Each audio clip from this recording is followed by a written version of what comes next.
Mais comment tu fais pour avoir cette lecture qui est très souvent décalée? Parce que j'avais aussi suivi ta vidéo suite à la sortie de Zach Mwekassa. Je trouvais une fois de plus que tu avais une analyse un peu décalée de la masse. J'aimerais savoir du coup comment tu fais. Mais pour moi, en fait, c'est la logique. Mon regard par rapport aux Africains de la diaspora, c'est le même, exactement le même que j'ai par rapport aux Africains du continent. C'est-à-dire? Ils sont perdus. Alors nous sommes tous perdus. Tous. Vu que l'éducation des gens de la diaspora n'est pas pour les gens de la diaspora, mais pour les blancs, et sauf qu'il y a les gens de la diaspora dans la salle. C'est tout. Et nous tous, on manque d'informations sur les autres. En diaspora, quelqu'un qui est né en diaspora pense que les gens en Afrique sont des fainéants. Oui. Quelqu'un qui est né en Afrique pense que tout le monde en diaspora est extrêmement riche. On subit tous la même violence. Ce ne sera pas le même type de problème. Parce que moi, en plus de mon problème d'éducation, j'ai des problèmes d'électricité. Ouais, c'est vrai. Tu vois. Ouais. Mais j'ai quand même beaucoup moins de problèmes de racisme, par exemple. C'est pas parce qu'il y a plein de personnes qui pensent à quelque chose que ça veut dire que c'est la vérité. Il y a plein de personnes qui pensent que l'Afrique n'a pas eu de civilisation. Mais rien ne peut être universel. Absolument rien. Ni la façon de penser, ni l'économie, ni les sciences, ni même les sciences dures ne peuvent être universelles. Et donc, quand quelqu'un arrive et dit que c'est grâce à la religion que j'ai ceci, il faudra aussi donc que la personne admette que c'est grâce à Dieu ou à cause de Dieu que tous les malheurs de la terre arrivent. Ah oui, c'est vrai. Qu'est-ce qui explique le fait que les religions continuent à gagner du terrain dans un environnement comme l'Afrique? Les religions sont très bien financées. Le véritable Dieu de tout le monde, c'est l'argent. Il y a combien d'écoles catholiques, de la maternelle jusqu'à l'université? Je donnais cours sur la façon dont on construit les villes. Oui. Systématiquement, tu te rends compte qu'à des carrefours, dans la conception des villes occidentales, il faut faire un massacre. Quand on construit nos villes, il y a des zones où on fait des massacres volontairement, on cache les os des gens et on va te construire un rond-point à ce niveau. Personne ne va jamais poser la question. Personne ne va jamais se demander qu'est-ce qu'il y a en dessous du rond-point ici. Personne. Ils vont mettre une partie de la terre de leur pays là-bas. Quand on dit que tu as un berger, oui, ça veut dire que tu as le mouton. Oui. Depuis quand le berger a l'ami du mouton? Quand on dit berger, c'est qu'il me protège. Non. Quand on dit berger, c'est qu'il te garde en attendant de t'abattre. Dans cette interview, j'ai parlé d'un tas de sujets. De vie personnelle, de religion, de société et j'en passe. La version intégrale du podcast est disponible sur la chaîne YouTube Argent Livre et il dure 1h40. Tout ce temps durant lequel je parle sans retenue et où je me balade comme ça dans plein de sujets. Je vous laisse le lien de l'interview intégrale en description de cette vidéo. Allez regarder la vidéo et laissez un like. Il faut toujours donner de la force dans la communauté. Nouvel invité, nouveau décor, un nouvel épisode. Tu l'auras bien compris. Aujourd'hui, on va vraiment aller en freestyle parce qu'aujourd'hui, on a un invité qui est calé sur plusieurs sujets. Et l'idée pour nous, c'est vraiment de tirer le maximum de substance de sa personne afin que nous puissions en sortir grandi. C'est que moi, j'apprécie le plus sur le personnage, c'est qu'il a un franc-parler. Il est calme quand il dit ces choses, hein, mais il pique. Bonjour, Rikel. Bonjour. Gars, j'ai une question pour toi. Oui. Est-ce que tu es marié? Non. Là, tu n'avais pas vu venir la question là, n'est-ce pas? Non. Je n'avais pas vu venir, mais est-ce non, que tu as je une suis pas marié. Est-ce que j'ai une copine? Un philosophe passé qui soit simple à il faut répondre. Oui, j'ai une copine. Ah, voilà, c'est beaucoup plus simple comme ça, non? Alors, Rikel, maintenant qu'on t'a mis un peu dans notre monde, qui es-tu pour ceux qui te découvrent aujourd'hui? Je m'appelle Ekoumelon Rikel, Ekoumelon Marcel Rikel. Je suis vidéaste, on va dire comme ça, créateur de contenu, mais je me suis spécialisé dans la compréhension du monde qui nous entoure. Ok. Tu vois où tu es assis là? Oui. Il y a pas plus tard qu'il y a 3 ans, il y a une dame qui était assise là. Et elle disait justement que c'est impossible d'être heureux si on ne croit pas en Dieu. Je lui dirais que c'est exactement ce qu'ils veulent que vous croyez. C'est un peu comme dans les relations toxiques, il y a toujours quelqu'un comme ça. Donc, est-ce que tu es en train de dire que la religion est toxique? Bien sûr qu'elle est toxique. Tu m'as posé la question au début si j'étais en couple, non? Oui. On va un peu faire le parallèle avec les couples. Tu vas te placer dans les couples toxiques où il y a un manipulateur. Le manipulateur essaie toujours de faire croire à la personne manipulée que sans lui ou sans elle, l'autre ne peut pas vivre. Que sans lui ou sans elle, sa vie est finie. C'est la base même en réalité de la manipulation. Même les parents très manipulateurs le font. Les amis très manipulateurs le font. Ça à tous les échelles en réalité. Et la religion, ce n'est qu'une extension des mêmes méthodes qu'on peut voir à n'importe quelle échelle. Sauf que là, c'est sur 1,5 milliard de personnes. Justement, lorsque tu parles de ça, mais quelque part, s'il y a autant de personnes qui adhèrent, peut-être que ça veut dire que c'est la vérité. Peut-être que c'est ce qu'il faut. Il y a autant de personnes qui pensent que les banques sont nos amis. Tout comme il y a autant de personnes qui pensent que les assurances, ce n'est pas du scam. C'est pas parce qu'il y a plein de personnes qui pensent à quelque chose que ça veut dire que c'est la vérité. Il y a plein de personnes qui pensent que l'Afrique n'a pas eu de civilisation. Est-ce que ça veut dire que c'est la vérité? Donc, l'idée, c'est pas de dire que parce qu'il y a une masse critique de personnes qui croient en quelque chose, que ça veut dire que cette chose est vraie. Ce n'est pas le cas. D'autant plus que toutes les sociétés sont codifiées en fonction des éléments précis de la société en question. L'exemple que j'aime beaucoup prendre, c'est est-ce qu'une personne qui a grandi et évolué dans le désert, donc c'est une personne dont son pays se situe en plein désert, a les mêmes réflexes ou a les mêmes techniques de suivi qu'une personne dont le pays, dont l'essence, dont la nature se situe en pleine forêt équatoriale. Non. Ils n'ont absolument pas les mêmes réflexes de suivi. Tu les changes de milieu, ils sont morts. Là où l'autre est expert en suivi dans le désert, où vraiment tu le mets dans le désert, il s'en sort. Et l'autre, lui, il est expert dans les forêts, tu le mets dans les forêts, même s'il y a quoi danger devant lui, il s'en sort. Tu les changes de milieu, ils sont finis. C'est la même chose avec les religions. On essaie de nous faire croire que ça peut être quelque chose d'universel. Mais rien ne peut être universel. Absolument rien. Ni la façon de penser, ni l'économie, ni les sciences, ni même les sciences dures ne peuvent être universelles. J'adore prendre le cas des mathématiques. La façon dont on apprend les mathématiques à l'école, c'est la méthode occidentale qui est globalement répandue dans l'intégralité du monde. Et on essaie de nous faire croire que c'est la seule manière de comprendre et de concevoir les maths. On est d'accord là-dessus. Oui. Mais quand tu étudies les livres de Kalala Motunde, ou encore quand tu fais ses cours, quand tu suis ses cours dans son école, lui n'est plus là, mais son école est toujours là, Sankofa, tu te rends compte que la méthode mathématique que l'on t'apprend à Sankofa est extraordinaire. C'est-à-dire que tu fais de la maths en dessinant en même temps.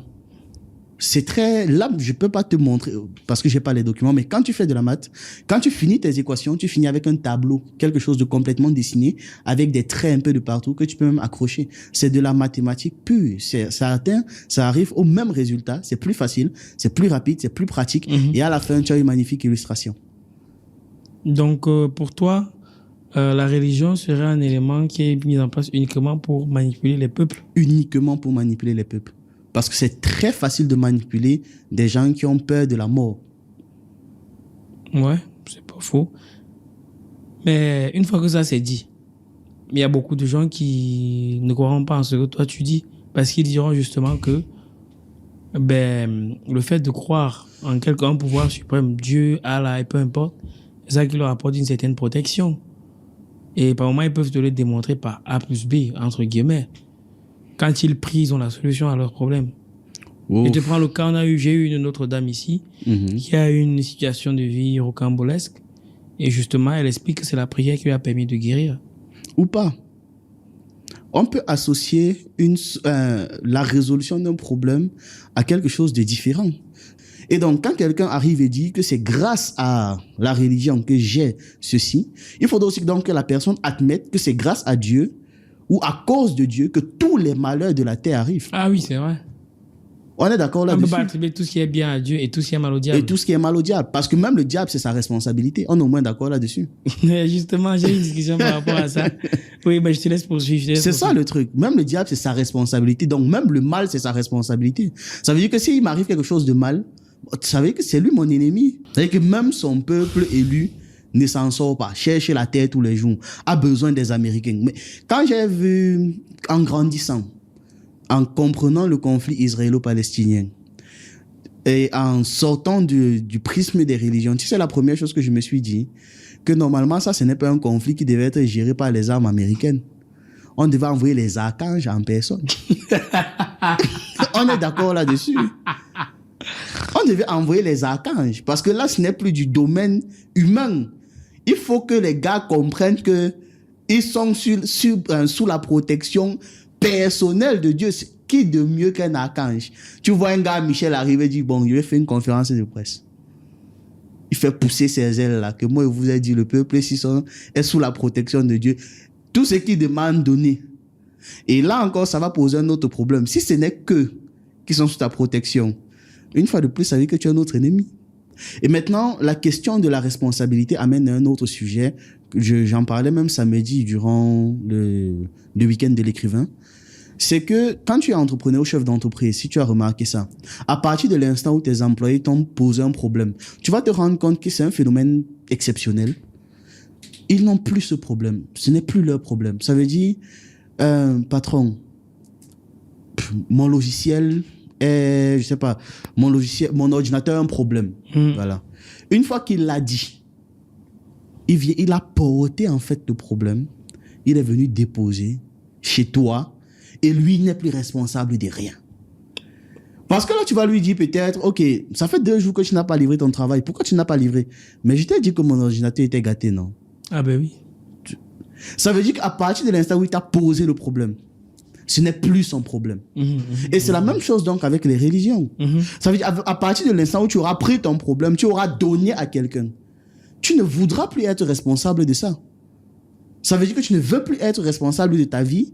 Et donc, tu attends une sorte de miracle, de solution miraculeuse. Littéralement, c'est d'ailleurs pour ça qu'on adore les miracles. Tu attends une sorte de solution miraculeuse qui va venir tout régler en un claquement de doigts, et toi, tu vas juste continuer de vivre en portant ta vie, en portant tes responsabilités et en donnant à quelqu'un d'autre. Et tu vas voir que ça, maintenant, ce sera à tous les échelles. Les croyants passent leur temps à donner leur vie à d'autres personnes. Si ce n'est pas à leur chef spirituel, ce sera à leur père spirituel, ce sera à un représentant spirituel ou même directement à Dieu. Pour certains qui estiment que bon, les humains sont faillibles, je vais une fois porter ma vie et donner tout à Dieu et voilà. Comme ça, peu importe ce qui m'arrive, de toute façon, c'était sa responsabilité. Quand on parle souvent de l'exception à la règle, et c'est pour ça que beaucoup de personnes ne comprennent pas et utilisent ça n'importe comment. Quand on dit l'exception à une règle, c'est l'exception qui s'applique à la règle en elle-même. Ouais. Par exemple, tout change.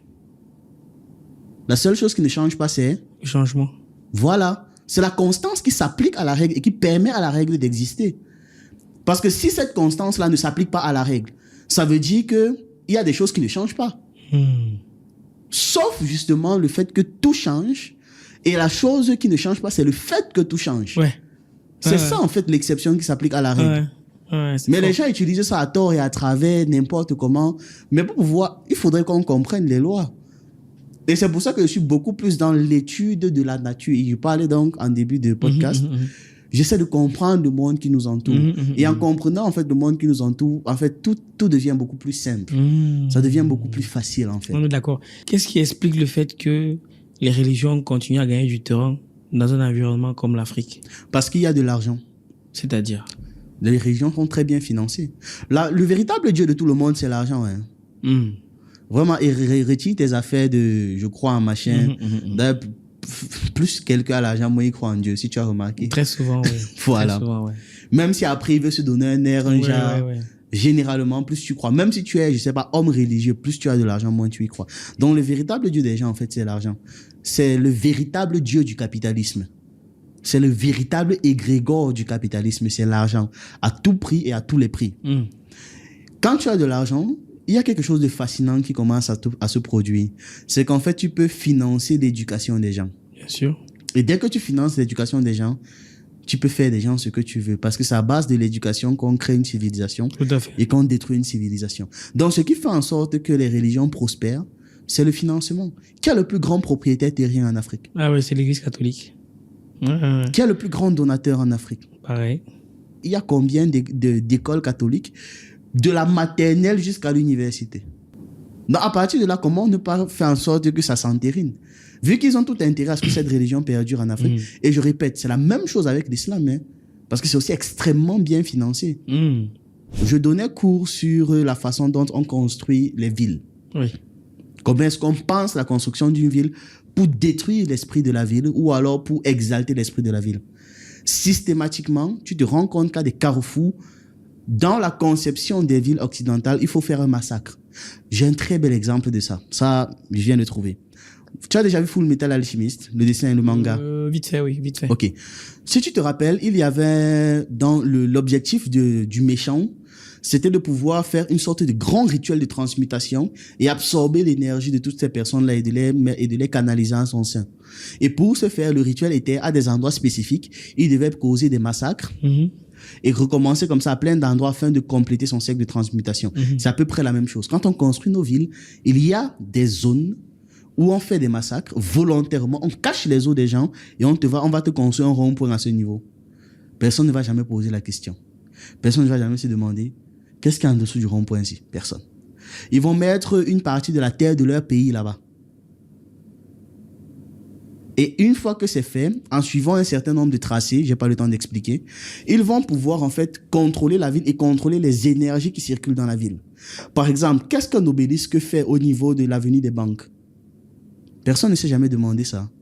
Il y a un obélisque au niveau de l'avenue des banques. Qu'est-ce qu'il y a en dessous de cet obélisque? Parce qu'un obélisque ne sert pas à rien. Ça sert à quoi, le triangle canalise l'énergie. L'énergie qu'on canalise là va où? Et ça sert à quoi? J'avais discuté une fois avec un fervent chrétien qui est venu toquer chez moi pour me parler de la parole de Dieu. Et l'approche qu'il arrive, il me dit, le monde souffre, les gens meurent. Et voilà, comme le monde est en souffrance, il faudrait qu'on devienne chrétienne pour pouvoir s'en sortir. Je lui ai dit, les gens meurent, c'est vrai. Mais tu imagines si on ne mourait pas, comment ça allait être effrayant? Il me dit justement, Dieu a prévu qu'on aille au paradis. Et au paradis, on ne va pas mourir. J'ai été en fait, quand il a dit ça, j'ai été effrayé à sa place. Personne ne réalise ce que c'est que vivre éternellement. En fait, on pense qu'on veut la vie éternelle. On ne veut pas la vie éternelle. C'est une torture, mais inimaginable. Et en plus, on te parle de vie éternelle en passant tes journées à louer un narcissique. Tu imagines un peu ce que ça représente? Mais imagine que chaque jour, tu dois te lever, aller prier un type, faire exactement la même routine. Ouais. Ton seul espoir, c'est qu'un jour, ça va finir parce qu'il va mourir. Mais là, on te dit, non, non. Tu ne vas jamais mourir. Tu ne vas jamais mourir. Jamais. Jamais. L'éternité, c'est quoi? C'est que quand tu as déjà vécu, quand tu es fatigué de vivre, c'est là que ça commence. C'est ça l'éternité, si on doit donner la définition. Donc, il faudrait même que les gars apprennent en fait à prendre du recul sur ce qu'on leur dit, sur les notions qu'on leur donne, sur la manière dont ils interprètent ces notions.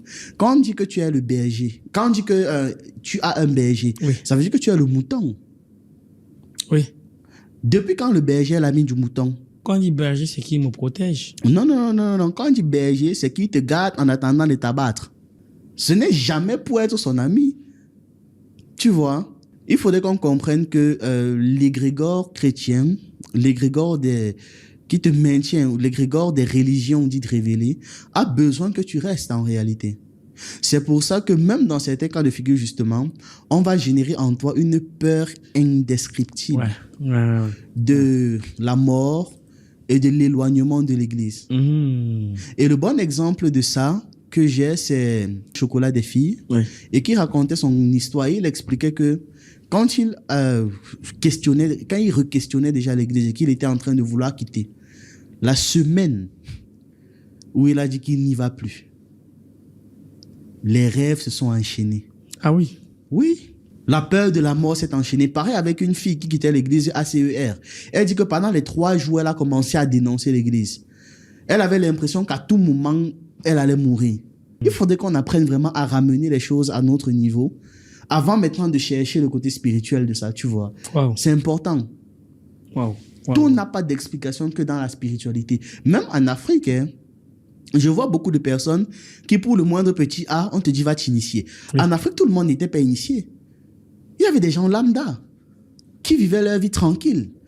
Ils avaient l'initiation sociale comme tout le monde. Savoir quelles sont les fêtes nationales, quelles sont les fêtes locales, quelles sont les bonnes pratiques culturelles, etc. Mais sans plus, c'était pas ceux qui se transformaient en panthère, en léopard. C'était des gens normaux. C'est important qu'en fait, on apprenne à ramener les choses dans le réel. Parce que ça nous permet de comprendre en fait les bases. Est-ce que tu crois en la réincarnation?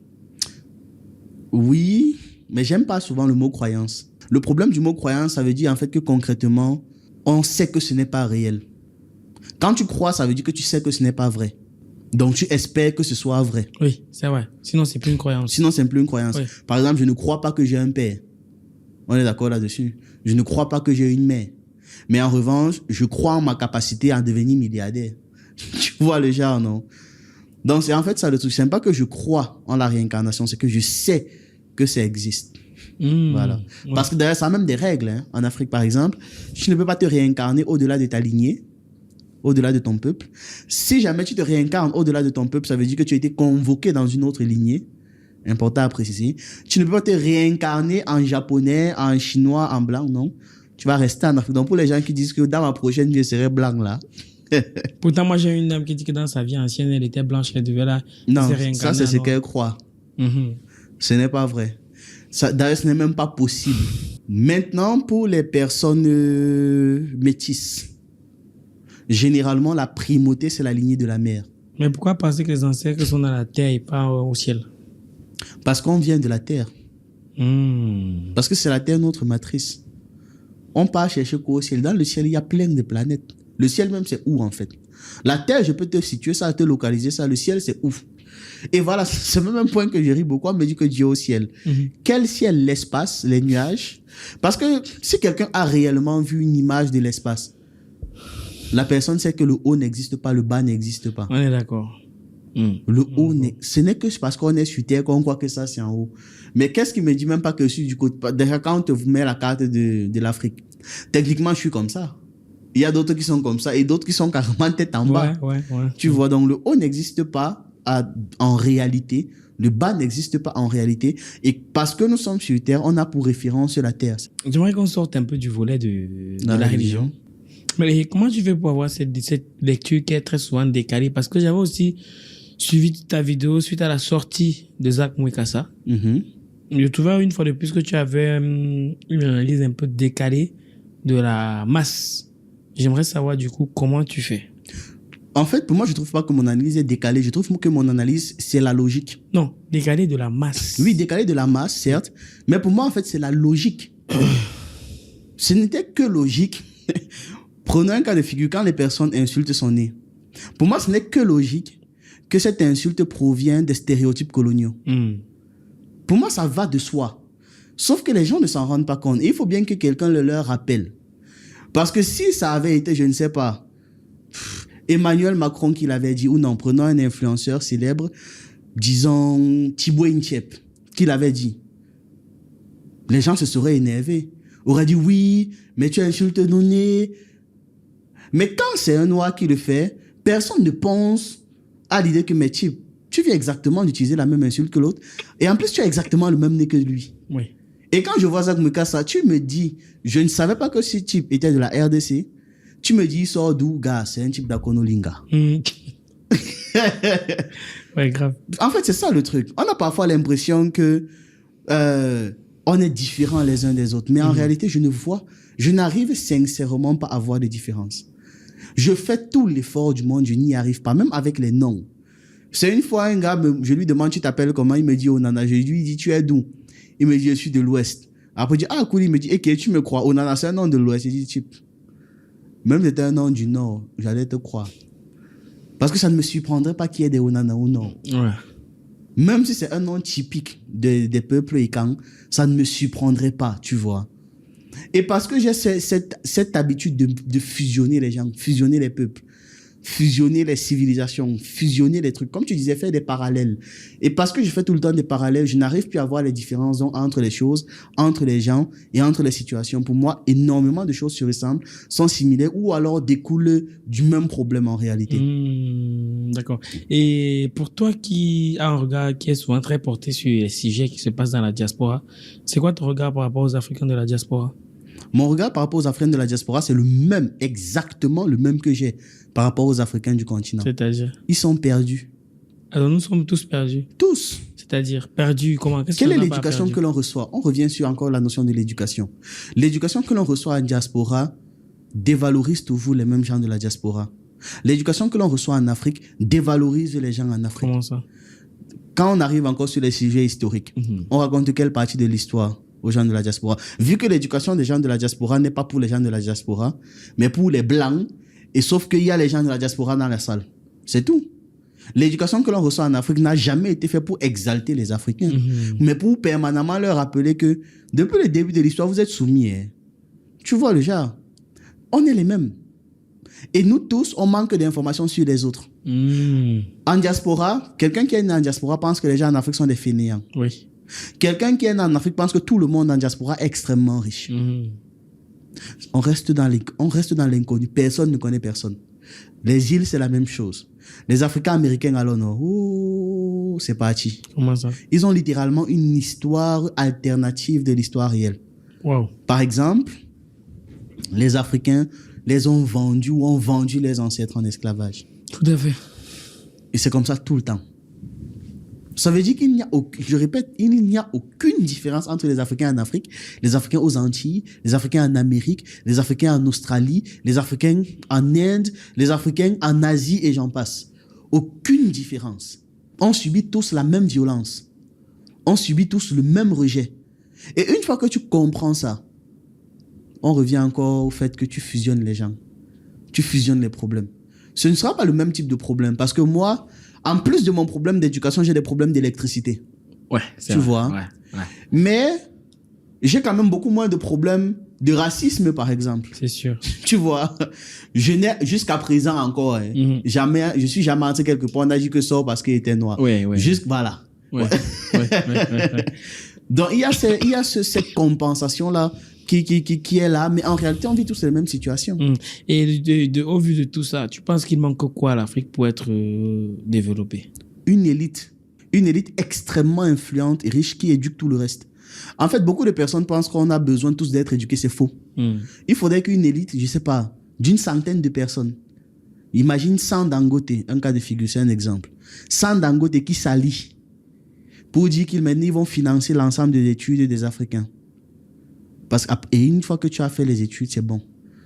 Une fois que tu les as éduqués, c'est mieux que je dise comme ça. Une fois que tu as éduqué ces Africains, tu auras en fait tout le reste.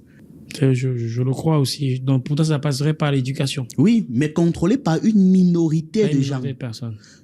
On n'a pas besoin d'une majorité. D'accord. Beaucoup de personnes veulent que ce soit la majorité des gens qui fassent. C'est faux. La majorité n'a jamais drivé un mouvement. C'est toujours une minorité de personnes très influentes qui tirent le reste. C'est la même chose en Occident. Et c'est quoi ton plus gros défaut? Mon plus gros défaut, je ne saurais le dire. Ouais, mais ça y est. Parce que même ma plus grosse qualité, je ne saurais la dire. Parce que tu n'as pas de défaut? Non, parce que je ne sais pas. Ah. On peut percevoir un truc comme un défaut, pourtant c'est une qualité. Par exemple, quand j'étais plus jeune, je pensais que le fait que je sois très direct, c'était une qualité. Ouais. C'est en ça que je me suis rendu compte que c'était stupide. Parce que je ne fais pas face à des machines. Non. Je fais face à des gens qui ont des émotions. Ouais. Donc aujourd'hui, je peux dire que c'est une qualité. Après, dès qu'on sort là, tu dis que tu ne m'as plus jamais appelé. Parce que c'est un type, tu vois, c'est pour ça que je peux dire que je ne peux pas dire. Ok. Bon, depuis que tu es devenu un peu connu, ça se passe comment avec les filles? Aucune différence. Je n'ai même pas le temps de sortir. Comment ça? Je suis à la maison, gars. Maison, studio, travail, avec des potes. Je ne vois pas. J'ai même pas le temps de rencontrer les filles. Je vais rencontrer où? Sur Internet? Sur Internet. Ouais. Tu ne reçois pas de DM? Sur YouTube. Est-ce que j'en sais? Il n'y a pas de DM, gars. Non, je ne reçois pas de DM. Et même si j'en recevais, je ne les lis pas. Pas parce que je ne veux pas les lire, parce que je ne sais pas utiliser ça. Je ne connais pas utiliser Instagram, je ne connais pas utiliser Facebook, je ne connais pas utiliser TikTok. C'est-à-dire, je ne sais pas les utiliser. Toi, ton truc, c'est YouTube. Oui, je fais mes vidéos. Quand tu veux causer avec moi, on ne discute pas sur WhatsApp, on va discuter nulle part. C'est en fait cette fracture culturelle parfois que je remarque avec des gens. Je me rends compte qu'il y a, ça c'est une histoire qui m'avait beaucoup choqué. Deux frères qui passent leur vie à discuter sur Instagram et en venant rendre visite à son frère, il a eu une panne en route. C'était, je me rappelle plus de quel pays, mais c'était en Occident. Il a eu une panne en route et il était coincé. Il cherchait à appeler quelqu'un. Il n'avait pas de réseau Internet, donc que le réseau mobile. Mais il dit qu'il ne contacte que son frère sur Instagram. Ouais. Dans mon paradigme, c'est incongru. Ouais. Tu vois, non? Mais chez eux, ça va. Oui, c'est vrai, c'est vrai. Tu vois, les gens peuvent passer toute leur vie à causer sur Instagram. Oui, c'est vrai. Ça va. Oui, parce qu'ils ont toujours eu Instagram. Parce qu'ils ont... Exactement. Moi, Aussi. moi, je fais mon Instagram, j'arrive, le temps de quitter la maison pour arriver ici. Il n'y a plus la connexion. Ce que tu dis, c'est tellement pertinent dans le sens où, une fois, je me suis rendu compte que Internet, ça nous va matrixer. Dans le sens où, moi, quand je prends le volant, à chaque fois, je vais à un endroit où je connais pas, je mets le GPS. Ce qui fait que le jour que mon téléphone est déchargé, tu es mort. tu ne peux pas te déplacer. Je peux pas. Oui. C'est à ce moment que je me dis, peut-être que ça va lire une carte, ça peut, ça peut servir. Ça peut servir. Ok, d'accord. Et est-ce que tu as été victime d'engouement? Quand j'étais jeune. Enfin, quand j'étais plus jeune. Ouais. Parce que je suis toujours jeune. Ouais. Je te parle des trucs du lycée, mais... En fait, je me suis rendu compte que c'est moi qui ne comprenais pas les choses, c'est tout. Ah, ok. Et est-ce que tu as rencontré des personnes très connues? J'ai déjà rencontré des gens assez connus. J'ai déjà rencontré des gens très puissants, mais pas connus. Je pense même à quelqu'un là. C'est pour ça que dans une vidéo, je disais qu'il y a des gens extrêmement puissants qui œuvrent pour l'Afrique, mais qui sont connus de personne. La version intégrale du podcast est disponible sur la chaîne YouTube Argent Livre et il dure 1h40. Je vous laisse le lien de l'interview intégrale en description de cette vidéo.